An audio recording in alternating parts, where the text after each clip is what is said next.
शिवसेनेच्या वॉर्ड क्रमांक 1 आणि वॉर्ड क्रमांक 8 चा वाद निकाली निघाल्याची माहिती सूत्रांकडून मिळते। वॉर्ड क्रमांक 1 मधून अभिषेक घोसाळकरांच्या पत्नी तेजस्वी घोसाळकर यांना उमेदवारी देण्यात आली आहे, तर वॉर्ड क्रमांक 8 मधून शुभा राऊळ यांनी पुढे केलेल्या नावाला प्राधान्य देण्यात आले। दीपा पाटील यांची उमेदवारी आता निश्चित झाल्याचं कळतंय। दरम्यान आपण वॉर्ड क्रमांक 8 साठी इच्छुकच नव्हतो असं स्पष्टीकरण अभिषेक घोसाळकरांनी दिले आहे। शुभा राऊळ आणि घोसाळकरांमध्ये वॉर्ड क्रमांक 8 वरून वाद सुरू असल्याची माहिती समोर येत होती। तुम्ही मात्र म्हटलेलं आहे की मी महापालिकेची निवडणूक आता लढवणार नाहीये।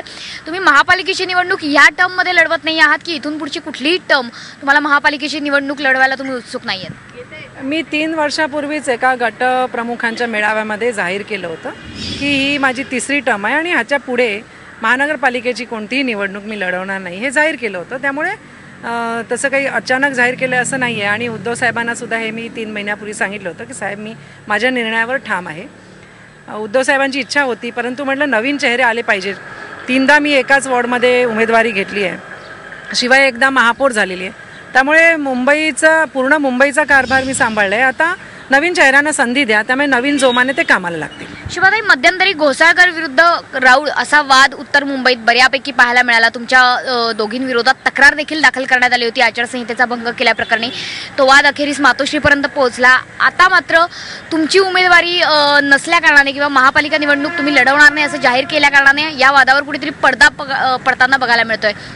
या वादावर पडदा पडलेला आहे। मागच्याच आठवड्यात उद्धव साहेबांनी त्यांना बोलवून समज दिली, माफीनामा सुद्धा घेतला आणि हा शेवटी घरातला वाद होता आणि तो काही विशेष मोठा नव्हता। आचारसंहितेचा भंग आम्ही केला नव्हता, परंतु त्यांना कोणीतरी मिसगाईड केलं आणि तशा प्रकारे तक्रार जाहीर केली।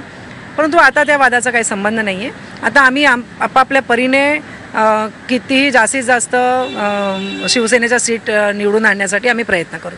आता तुमच्या वॉर्डमधून कोण ही निवडणूक तुमच्या जागी लढवणार आहे? माझ्या जागी आमच्याच एक उपसंघटक आहेत, महिला संघटक दीपा पाटील म्हणून, त्यांना उमेदवारी जाहीर झालेली आहे।